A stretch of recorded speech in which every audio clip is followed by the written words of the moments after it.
Bienvenido al podcast Identidad Minimalista de Roy Carlos, donde crearás esa nueva identidad que te permitirá potenciar tu salud por medio de microacciones y un cambio de mentalidad, gracias a la neurociencia, el ayurveda y el minimalismo.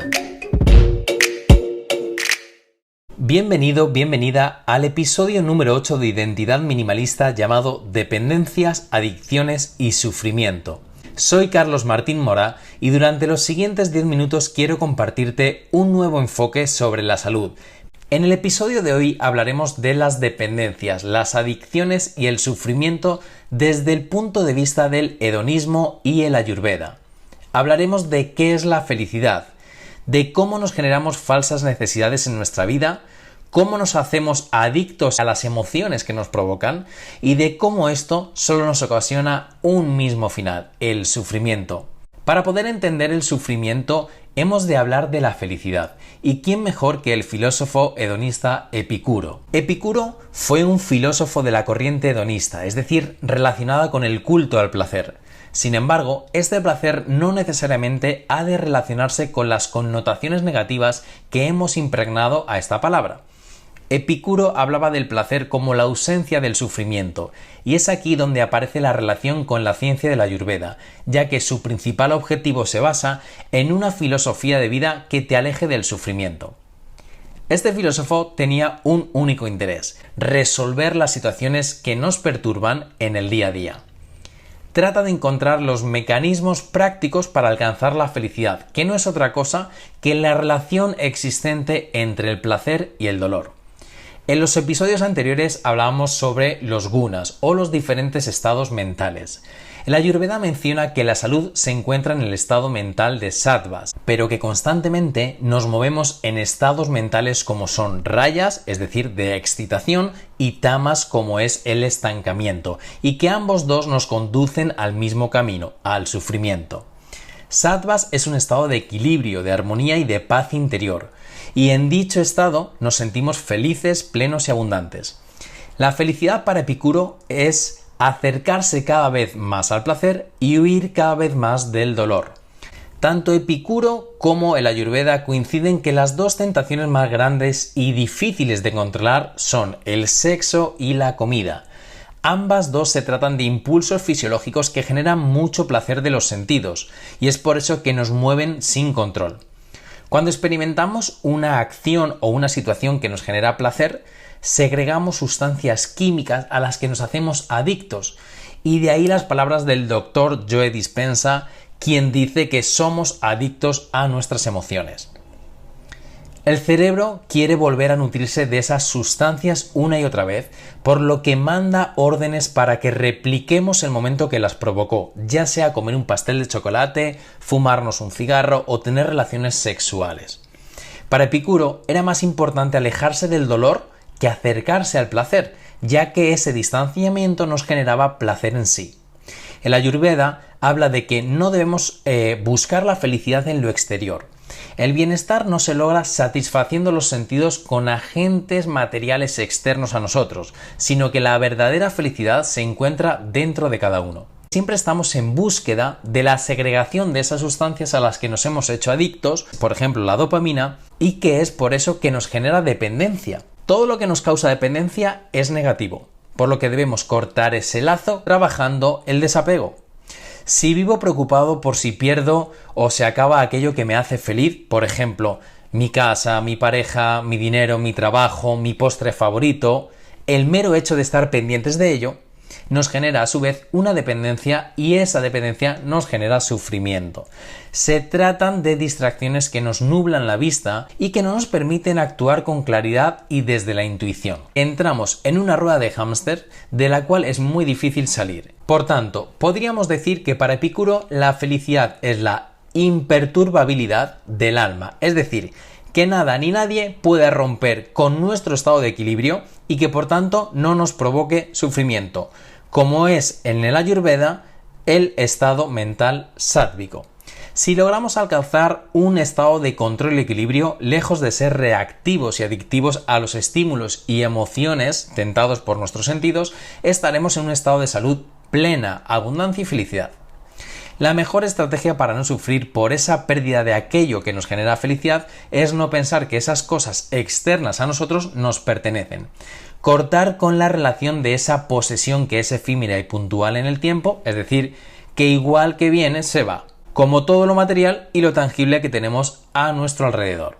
Algunos ejemplos son el placer de tener dinero, el placer de los sabores de la comida, del efecto del alcohol desinhibidor, etcétera, etcétera. Todo eso son dependencias autoimpuestas que no nos pertenecen y que por tanto no debemos recurrir a ellas para ser felices.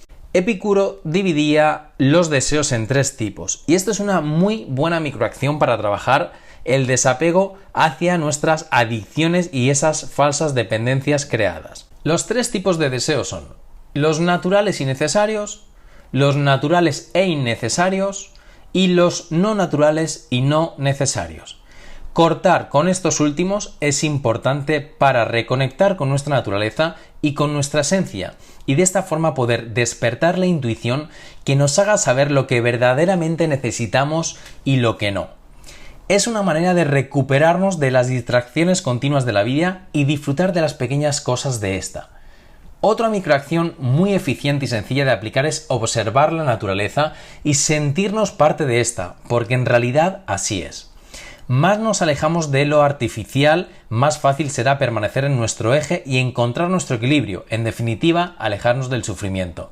Un ejemplo muy visual es promover el caminar más, en lugar de utilizar tanto el coche, la moto, el autobús o el metro. El movimiento, que ha sido la esencia del ser humano y de cualquier ser vivo, se pierde cada día a medida que el sedentarismo cobra fuerza. Cuando hablamos de sedentarismo, lo primero que os va a venir a la cabeza es el sobrepeso, pero realmente no es lo único perjudicial que este estilo de vida nos provoca o nos proporciona, ya que el desarrollo humano a nivel corporal, mental y espiritual no es posible sin el movimiento. Otra microacción fácil, gratis, minimalista y que no tiene excusas para no llevarla a cabo es practicar el agradecimiento cada día. Agradecer el placer por respirar, por estar vivos, por despertar cada mañana y tener una nueva oportunidad es de vital importancia que lo incorporemos en nuestro día a día. La relación entre el placer y el dolor se basa en que hay placeres que debemos evitar porque luego causan dolor y hay dolores que debemos aceptar porque luego causan placer. Para ausentarnos del sufrimiento hemos de relativizar la importancia de las cosas, aceptar y dejar ir aquello que no depende en última instancia de nosotros y que por ende no podemos cambiar, es clave para librarnos de ese maldito sufrimiento. Os voy a poner un ejemplo. Imagínate que te vas de picnic al campo a disfrutar de un día en pareja, en amigos, en familia y en mitad de ese picnic te cae una lluvia torrencial. Lo más natural e innato que nos va a salir es qué mala suerte, maldita lluvia, para un día que salgo, etcétera, etcétera. Pero tienes 2 opciones. O te quedas en bucle en esa situación, maldiciendo a la lluvia, al universo, a la conspiración contra uno mismo, ¿vale? Muy egoica, o aceptas que la lluvia es realmente algo neutro, ¿vale? Puedes disfrutar de ese momento como tomándote la vida con felicidad, riéndote con la vida y jugando con ella, aceptar esa lluvia que arruinó teóricamente tus planes iniciales y sentir de nuevo ese agua al caer en tu cara, esa hierba mojada en tus pies descalzos, correr, gritar como un loco, chapoteando en los charcos y reviviendo con esas personas con las que estabas compartiendo ese picnic y esa pureza de los niños de la cual nos hemos alejado por consecuencia o por causa del sufrimiento, ¿vale? Esto te hará que estés más cerca del placer y por tanto más cerca de la felicidad. Y la última palabra la tienes tú. Porque la lluvia, como he dicho antes, es una situación neutra, es igual para todos, pero dependiendo de la interpretación de la misma, así puede haber placer o puede haber sufrimiento. Con esto no quiero decir que no te importe nada, sino que la forma en que te importe puede variar demasiado. Cuando uno se libera a sí mismo, se libera de la dependencia con lo externo a él, bien sea algo material o bien sea algo humano, es decir, somos adictos y dependientes a las relaciones humanas también. Practicar la cuarentena con este tipo de dependencias y este tipo de acciones, ¿vale? Va a hacer que rompamos el vínculo y que nos liberemos. Empieza siempre de una manera muy progresiva, de menos a más. Empieza privándote unas horas en el día, un día a la semana, una semana al mes, un mes al año, hasta que definitivamente ya no te pertenezcan y no te sientas vinculado con esas acciones o adicciones. Bien, como conclusión a este capítulo quiero hacer un pequeño resumen recordando lo que hemos visto. La felicidad se trata de la ausencia del dolor y la única forma de alejarnos de este es no ser dependientes de nada ni de nadie. De lo contrario, el solo pensamiento de que lo podemos perder nos generará dolor e infelicidad. Son 4 las microacciones que te acabo de compartir en este episodio y que puedes empezar a aplicar desde hoy mismo para trabajar el desapego. La primera de todas es detectar a qué estamos siendo adictos o tenemos dependencia. Así que anota esas adicciones, ¿vale? De las que sientas que no te puedes librar, como puedan ser, como dije antes, las redes sociales, el tabaco, el café, el chocolate, una comida, el sexo, una relación, ¿vale?